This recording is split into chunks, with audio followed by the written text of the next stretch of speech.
Hello, my name is Lola, and I'm going to be reacting to Death Meets Deathgasm 2015 kill count.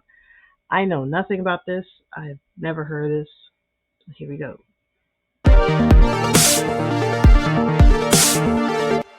Welcome to the Kill Count, where we tally up the victims in all our favorite horror movies. I'm Zoran Milbuskovoich, and today you better get ready because evil is coming with Deathgasm, released in 2015. Deathgasm is the story of two metalheads, and I'm gonna change my voice here, who start a band and unwittingly unleash a demon upon a small New Zealand town. They fight their way through the demonic forces using chainsaws, dice, and, other things that we can't show thanks to YouTube's delicate algorithm. Deathgasm is the first feature film written and directed by New Zealander Jason Lee Howden. His usual job is as a visual effects artist on films including The Hobbit trilogy and Shang-Chi. You may also know him from his 2019 film Guns Akimbo, or his 2020 Twitter controversy that involved online bullying, another person using a racial slur, and honestly, it's all kinds of messy. You can look it up for yourself if you want. Listen, I don't condone his behavior, and I saw this movie years before any of this ever happened, and I only learned of it from doing research for this. But I still think this is a great movie, and if you're willing, come with me for this ride. Come on!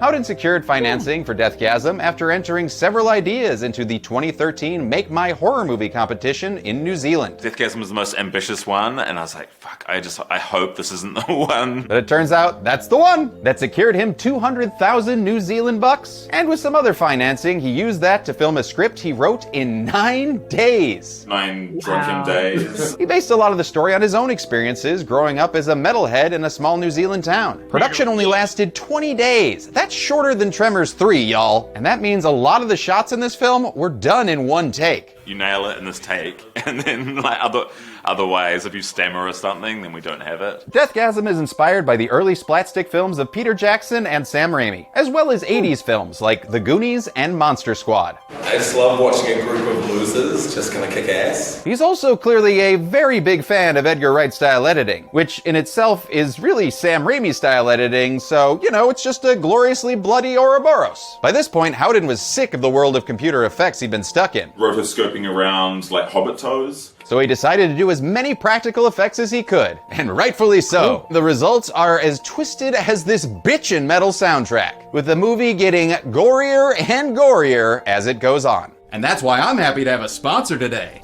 No sponsor. And that's why I'm happy to blur out all the gore in this video today. Will this rock and roll nightmare be a bouquet of blood roses, or will it turn out to be a monster dog of a film? Let's find out and get to the kills. The movie begins with a photo booth filtered teaser trailer for the movie you're about to watch. Not weird enough for you? How about intestine credits, penis guitars, and a royalty-free He-Man that screams like a real monster? Yeah, that deserves a title card.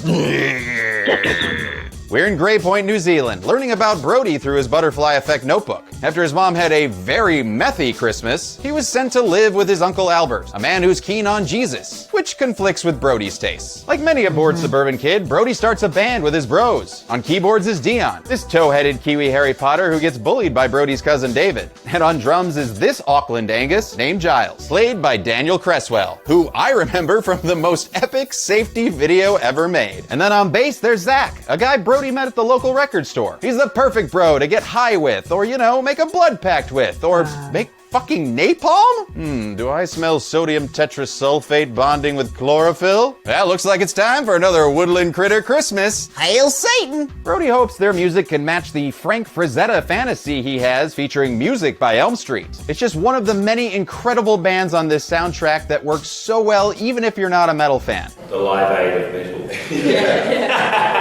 If Brody's gonna be shredding off braziers like in his dreams though, their band's gonna need a cool name. Murder boner? Toothed vagina. Oh, maggot spoon.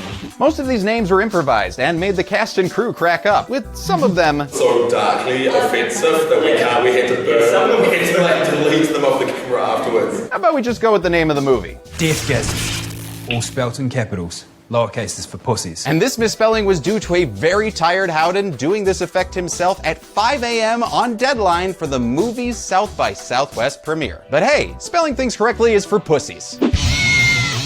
Band practice commences until we heavy metal up your butthole transition to the home of Ricky Daggers. No relation to Robin. He wouldn't be caught dead going to the mall today, unless there were cool robots there. Or Dick Miller. Ricky Daggers is the lead singer of Hacks and Sword, the most metal band on the planet. Aside from the Rock of Fire explosion, that is. They were literally metal. Zach has brought Brody here to break into the house, like you do, and we find Daggers is snuggled up with his favorite album. Oh, is it the best of Alan Sherman? Probably not. Zach nabs it like it was a Chachapoyan fertility idol, awakening the aging rocker who kind of looks like... A little bit sort of Iggy Pop, a little bit Dee Schneider from Twisted Sister. He's played by Stephen Uri, who you may have seen as a bunch of orcs in Lord of the Rings, and most recently as Howard the Cuck in X. Ricky attacks the boys who tell him how they found him.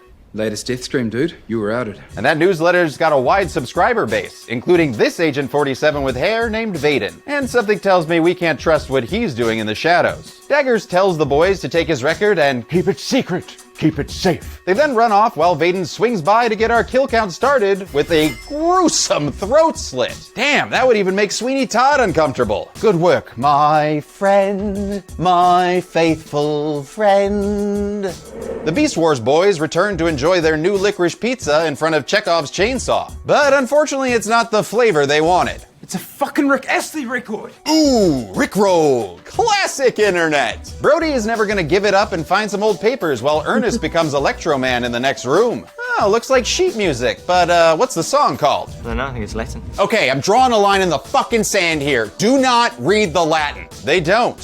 For now. Vaden returns to his boss Aeon, who has been looking for the song he calls the Black Hymn. Aeon is played by Andrew Lang, who had gone head-to-head with Brody's actor Milo Cawthorn when they were both in Power Rangers RPM. And since Aeon's latest attack bot has failed him, Vaden's fate is sealed. Take his fucking head off. His lackeys from the Foundation comply, chopping Vaden's head off and spreading blood all over Aeon's custom-made Satori rug. Ooh, probably should have put a tarp down, but Do it again. Wait, you want me to count the kill again? What? Again! Okay, sure. Cool. I guess I'll just put this here and this over here and... That's good. Yeah, I think they worked. Works for me! I just used the same graphic again. Deathgasm is recording their first music video, Intestinal Bungee Jump, and these misfits are rocking some Kiss-like corpse paint, with Giles looking like my kitty Phantom in this park. They rock out until Dion makes a cock-out of one of the swords, then pack it up and head back to Detroit Rock City. There, Brody bumps into funky, bold Medina, this movie's love interest, who is written very much like a love interest. She's currently dating Brody's bullying cousin David. We saw her earlier at the high school where she was voted most likely to walk in slow motion, as well as another superlative. #1 cause of awkward boners in Grey Point. However shallow some might think this character is, actress Kimberly Crossman was excited to play her as a badass, having some experience as the Red Ranger in Power Rangers Samurai. At the time of filming, she was living in the States and actually paid for her own flights back and forth to save the production money. Good on you, Kim. Can I call you Kim? Medina invites Brody out for an iced cream that they enjoy at Landfill Park. We get some cute banter between Brody and Medina about his drawing skills and where she should get a future tattoo. You know, I was thinking about getting it just here. Yes. Good spot for it. I mean, I think this scene is actually very sweet, and it's an example how the director wanted to break the stereotypes of metalheads being bullies and douchebags. In fact, his thoughts on metal are beautifully expressed by Brody. It's like when life sucks and you feel alone and empty. Stick on some metal and life is better because somebody else knows the pain and the rage that you're going through, you know? Very convincing, and I think it's time Medina tried some heavy metal. Just don't tell your boyfriend David, who's watching all of this from an insert shot. Medina takes a walk in the 90s, judging by the Discman there. When she pops in the razor wire CD she borrowed from Brody, this Princess of Power is transported like Eddie Riggs to the Temple of Ormagodin. Our Medina Menzel belts out notes while dressed like a Brunhilde bunny, and this whole fantasy ends with some lumberjack acrobatics. Whoa. Couldn't have Keanu Reeves it better myself. At band practice, they play the Black Hymn for the first time, which causes Uncle Albert to realize who Kaiser Soze really is. The song is powerful and enchanting, but Brody gets too nervous to keep playing it for now. When are we gonna get to the Deathgasm Factory? Yeah. Later at Crowley High, our Todd translates this song of Pure Evil's Latin title, despite what I fucking said earlier. Oh yeah, this thing's called the Black Hymn, and it's designed to gain power and fortune and, summon the King of Demons. Might come in handy when you get beat up by your dickhead cousin on account of that music-swapping courtship he saw. You know what? I changed my mind. Idre, Ithe, Uckingfe, Attenley. Since Brody's getting beat, Medina can only find Zach, as he's stealing diesel from a frickin' ambulance in true Loco fashion. She gives Zach a note to give to Brody. Don't read it. He of course does, and instead of passing it along, he meets up with Medina at the park, one bench over from Stanley Ipkiss. There he lies to the love interest. Told me to pass on a message. He's not interested. And Medina believes him for some reason. And now she's making out with Zach because, the plot wants her to. At band practice, they start to play the Black Hymn again, and this time, Brody is determined to finish. That's right, if you're gonna get anyone to Deathgasm, you need to commit. The demons turn it up to 11 and open the garage, causing a very bloody barfo-rama. Uncles barf on tables, kids barf on soccer balls, Mayor Grundy barfs on his wife's tits, babies barf into the air, it's barf-tastic! The band then passes out and awakens much later with a wicked hangover, but seemingly no extra power. Guys, do I look different? More powerful? Zach's a bad character, but I think he just doesn't quite understand how to socialize. In fact, I don't think he cares. The next day at school, the hymn's effects are felt by a no longer housebound teacher, Mr. Capenhurst. Or maybe he just had Chipotle for lunch. But not even Chipotle away is gonna clean out those bloodstains. An Evil Dead camera zoom reveals him as a demon, and the Raimi-esque levels of splatter continue as he pukes on one of his students. Okay, that's a lot of... Oh, no, there's more. Okay, well, that's right. Just get it all out. You'll feel better. That night, while Brody wonders why Medina ignored him, Zach's dad reveals that he wants to be a headbanger like his son. That, or win a cosplay award as the Pale Man. I can't see you. With a deadite glide, he kicks off a not-so-quiet riot and attacks his son. Please kill him. I hate him so much. It's like flames on the side of my face. But Brody comes to the rescue by sanding down Pops to a nub that originally involved a more cartoonish skull effect that the director decided against. So instead, Zach just drops an engine right onto his head. Should we check his pulse? Nah, just look at the graphic. And let me tell you, we're gonna want a closed gasket funeral for this one. Brody realizes these demon possessions must have come from them playing the Black Hymn. So to find answers, they head to the record store. And along the way, witness these Grey Point ghoulies eating a couple of kiwis. Gotta get that daily dose of vitamin C. The C stands for coronary. They arrive at the record store under a blood moon. Whoop, look out, boys of Winchester. Dion and Giles are looking for Zach and Brody, but instead find this Jack looking grody. Giles has good taste in t-shirts, but bad taste in weapons, as he shoots off some D20s at this guy. Ooh, sorry, they crit fail. So it's a good thing their Barbarian shows up to teach us why you never split your party. I wanted to come up with like a one-liner, like you were axing for this or something. That would be really cool, right? Yeah, but you'd have to be some kind of expert to do that. Fucking awesome. And actress Kimberly Crossman was a huge Buffy fan and absolutely loved getting covered in so much blood. Got blood in my bra now, actually. Dion says the school is the safest place to be, based on a suggestion from his dad, who's a warden. I mean, was, until he got possessed and ate Mum's skin off. But according to James Armageddon Janice, unmet characters don't get counted in kills. It was hours ago. Get the fuck over it. They leave a note and continue the hunt for their wilder people right into a Purge movie wide shot. Brody and Zach find Abigail, the psychic co-owner of the record store, who tells them what to expect from playing the Black Hymn. The possessed bodies kill all in their path in preparation for Aloth's ascension. Aloth being the king of demons, who will arise at the witching hour of 3 a.m. 3 a.m. Pacific or Eastern Time? Do demons recognize daylight savings? What is this, Gremlins 2? Quit poking holes in... Abigail! Yep, her boyfriend and store co-owner Byron trades in Chicago-style hot dogs for an even heartier meal. But hey, there's no time to mourn since somehow Abigail is back. Yeah, maybe Wow. Zach was right to question these demon rules. Across town, Aeon and his cult members meet up with a possessed kid named Terry. He's one of Cousin David's friends. We saw him earlier bullying Dion and beating up Brody. And now Terry Bones asks Aeon to destroy the pages of the Black Hymn so they can't be used to reverse Aloth's ascension. He'd do it himself, but you need a soul to touch the pages. And does this Lolita fan look like he has a soul? Aeon agrees to Terry Badjaw's request with one condition. He gets to be Aloth's vessel upon his return. His soul will bind with the blackest human soul nearby. Won't make a good vessel, though, when you're stabbed in the back and throat by this chick named Shayna. Shayna had worked for Aeon and was seen earlier in a blowjob gag. No, he doesn't have a gag reflex. Actually, that's a pretty good joke. You looking for a job at Dead Meat? I pledge allegiance to Aloth the Blind. Oh, okay, so you're busy. I'll just keep your CV on file. We catch up on a very metal episode of Supernatural with Zam and Brodeen Winchester, who somehow escaped the record shop unscathed. Brody thinks playing the Black Hymn backwards can reverse the effects, an idea he got from a Judas Priest album in reference to the band's Subliminal Message trial. You see, in 1990, the band was subject to a 3-week trial with a lawsuit blaming them for the suicides of 2 teens, based on supposedly hidden subliminal messages in their Stained Class album. Zach doesn't care about all that, and he'd rather drive his car like a Carter and watch the world burn. Luckily, Brody's secret stash of courage has him take the wheel and convince Zach to help. They get to Brody's uncle's house, where Zach proves once again he can't be trusted with notes. Oh, and speaking of notes, better grab that Black Hymn. I'll get the music. Uncle Albert attacks his nephew, while Zach grabs a Cerveza Chongo. And so he Zach McCrackens it over Albie's head, and after Aunt Mary says, "Not in my father's den," they're chased into the bedroom. They look for weapons, but only find church stuff. What kind of church stuff is that? I think they're rosary beads. Yeah, pretty sure those are anal beads, so say 10 Hail Assies and 2 Our Farters, and all should be forgiven. Fucking sinner. They arm up with the booty beads and a screen-used prop from Requiem for a Dream and attack Brody's aunt and uncle. But a couple of mollywhacks and some vibrator tosses ain't gonna do the trick. So Brody heads to the garage for some Leatherface outtakes.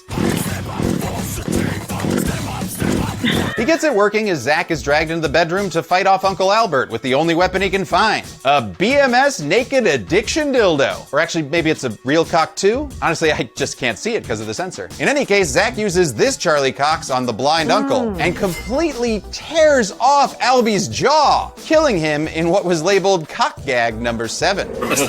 Yeah, put a hole in the back of that for the cock to go. Yeah, great. Okay, cool. Horror movie effects departments always seem like so much fun, but especially so here since director Howden brought on his friend and former band member Tim Wells. Finally collaborating with like one of my best friends. Zach then bead whips Aunt Mary's stunt double across the room, after which Brody sends the chainsaw straight through her belly. She then leaps on top of her nephew with a fun mouth cam shot. And since it's now time to get her off, ew, that's his aunt. He grabs some vibrators and sticks them in her ears with a not so great digital effect. Just give that rabbit back to Charlotte when you're done, okay? Right when you think it's over, Cousin David gets home. Oh wait, doesn't look like he's alive anymore! Hoo-hoo! Since Brody chainsaws through his head, giving him some bizarre cartoon cross eyes. Brody, pretty sure he wasn't possessed. Oh no, of course he was. Because when he came in, he said something about Satan. You didn't hear him say that? Nope, you definitely just did a murder. Don't let your kids know you have a sex life. Church stuff can save you embarrassment. Church stuff is a sign you can put on anything you find shameful or embarrassing. Hurtful. So do yourself and your prudish American views on sex a favor and try church stuff today. Brody goes for the Black Hymn pages, but to pad the movie's runtime, they're magically blown out the window, as if they were Triforce map pieces in Wind Waker. God, that endgame was so annoying! 400 rupees to decipher each one. Fuck you, Chingle! God. Whew. I'm fine. Luckily, they take the HD remake approach and keep things short. A montage gets the page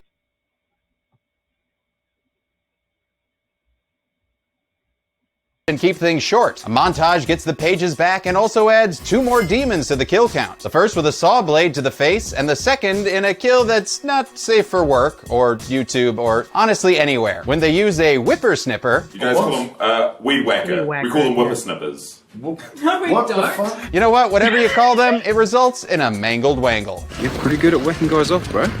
And in case you were wondering, that was a very practical uncircumcised penis. So no Jewish demons, eh? Wonder if they made that prop with New Zealand-style Dixieland. They grab the last page and find Medina and the dungeon dweebs hiding in the school. And when Brody spots Zach's jacket in Medina's bag, she admits that she was written to make out with Zach. You know, after she thought Brody ignored her note. But hey, I'm sure Zach has a very good explanation. I'm not even into it, I was just bored. You know what? I'm gonna say what AC Slater should have said years ago. Fuck you, Zach. Also, whatever happened to my sister JB? The boys have a bit of a row that leads to blows until Zach finally leaves for meaner pastures. Time to finish this crazy, crazy night and play the Black Hymn backwards. But if they want the whole town to hear them, they're gonna need some serious amps. And with Doc Brown unavailable, they head back to Ricky Dagger's place only to find Shayna the She-Devil, who tears up the Black Hymn and ties our Scoobies up so they can finish a lost summoning ritual. Sam Raimi-style snap zooms reveal someone's in that trunk, and it ain't Pinhead John Ritter. It's Ricky Slitty Tavi, and he's got a question for them.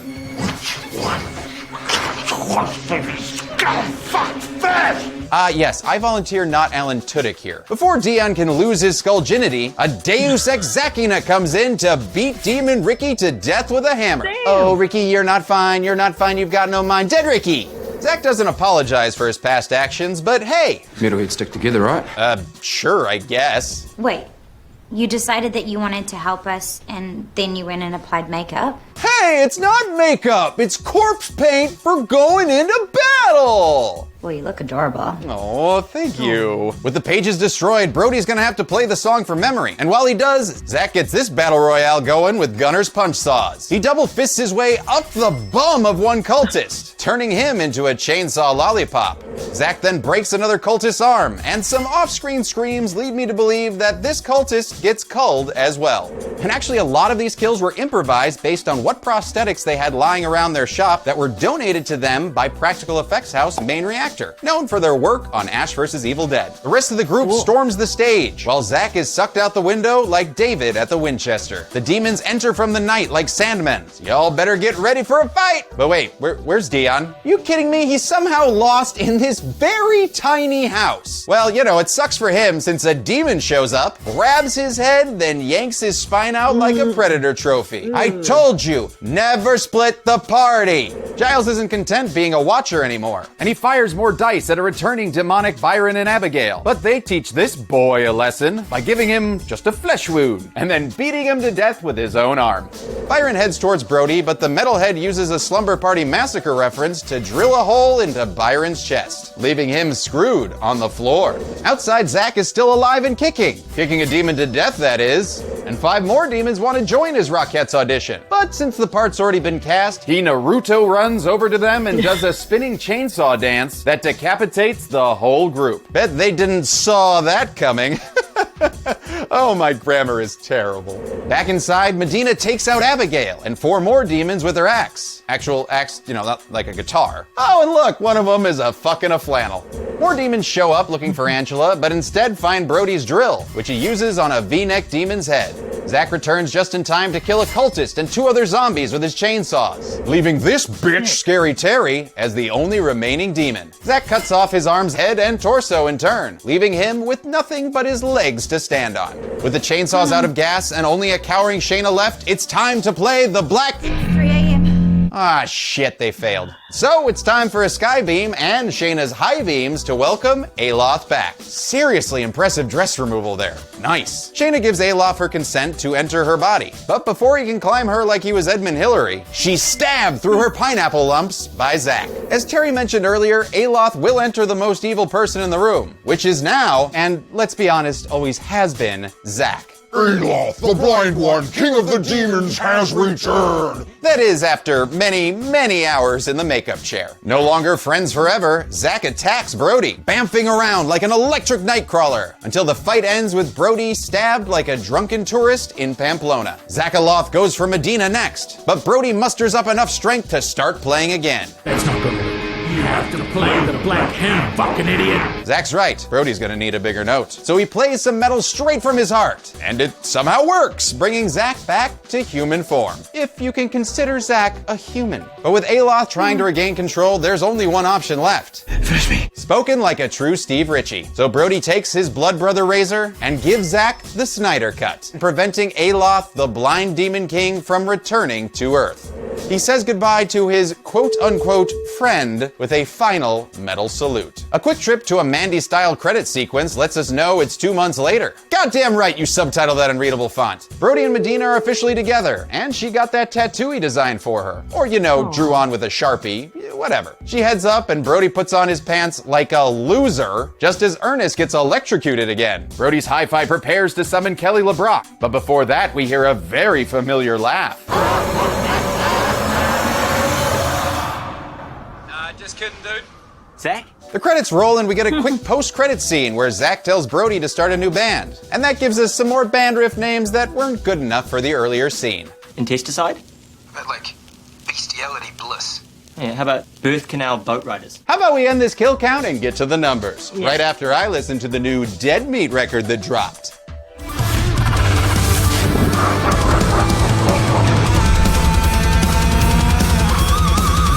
How come I'm not the one playing the guitar? Giving the people what they want. Metal is the way. Stupid sexy James.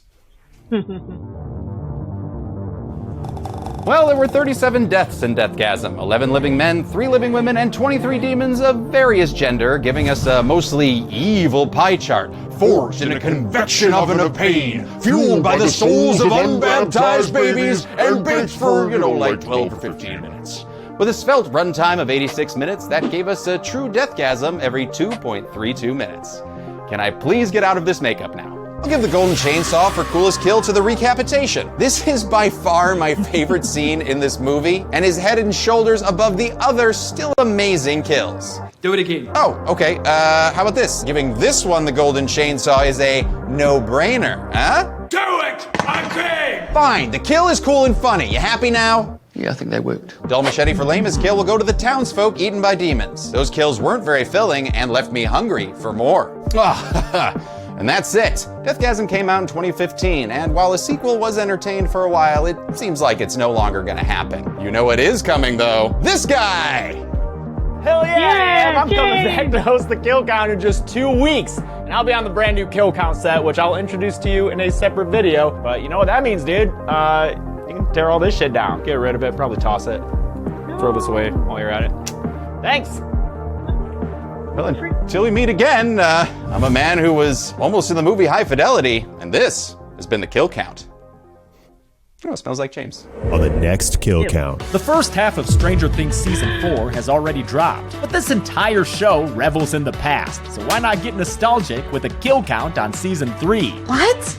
Mom, get off the phone! How many times? Want even more nostalgia? Yeah. Well, you're in luck. Yes! Because it's time for me to Kill Count again. Who are you? It's me, James A. Janice. Yeah. The little tip. You know what? Whatever. This week, if you haven't already, rewatch Stranger Things 3 on Netflix. What's happening?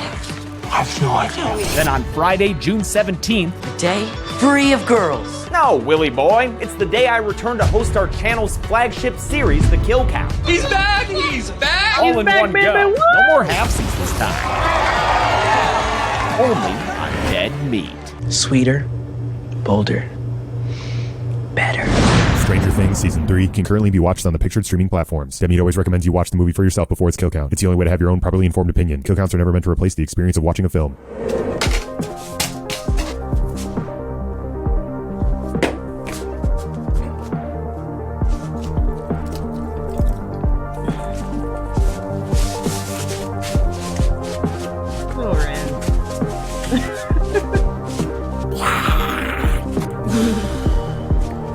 I'm gonna miss you, Zoran.